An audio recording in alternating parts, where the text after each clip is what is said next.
how to stop sharing Reels from Instagram to Facebook. Now, let's say your Instagram is linked to your Facebook account. However, in those situations, you don't want or no longer want to share your Instagram Reels to Facebook. Now, all you have to do to stop sharing those Reels is to go to your profile icon on the lower corner. Click on these three lines on the upper corner. Now, once you're here, all you have to do is to tap on Account Center. Now, once you're on your Account Center, you will be able to see this option that says Sharing Across Profile.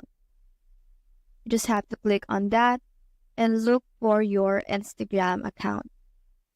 And now, once you're here, you will be able to see that this specific Instagram account is linked to a Facebook account and how they automatically sync and share contents within the two platforms.